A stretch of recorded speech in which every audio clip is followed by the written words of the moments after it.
بسم اللہ الرحمن الرحیم۔ رمضان المبارک کا مقدس مہینہ مسلمانوں کے درمیان موجود تھا، اب سمجھ لیں گزر گیا۔ اب عاشقان رمضان نے اللہ کے فضل و کرم سے روزے بھی رکھے، نماز تراویح بھی پڑھی، ذکر و درود بھی کیا، قرآن کی تلاوت بھی کی۔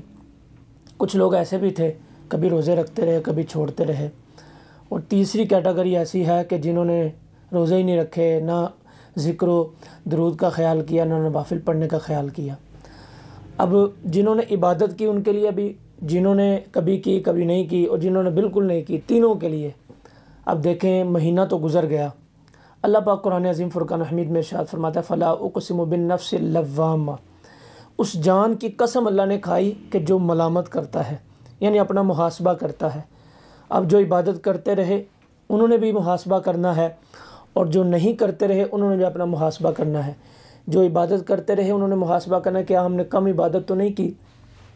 سیدنا حسن بصری رحمۃ اللہ تعالی علیہ فرماتے ہیں مومن کی علامت یہ ہے کہ وہ اپنے دل کا، اپنے نفس کا محاسبہ کرتا رہتا ہے کہ یہ کام کیوں کر رہے ہو، یہ کیوں کر رہے ہو۔ جو کافر ہوتا ہے اس کی علامت یہ وہ محاسبہ نہیں کرتا۔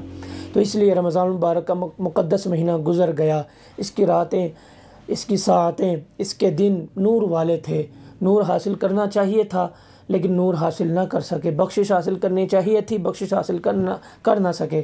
تو اس لیے برائے کرم ایک مرتبہ تھوڑی دیر کے لیے بیٹھ کر سب کے سب مسلمان اپنی ذات کا محاسبہ کریں کہ ہم نے ایام معدودہ جو گنتی کے دن تھے، ان ایام کے اندر ہم نے کیا کیا، کتنے عمل کیے۔ اللہ تبارک و تعالی عمل کرنے کی توفیق عطا فرمائے۔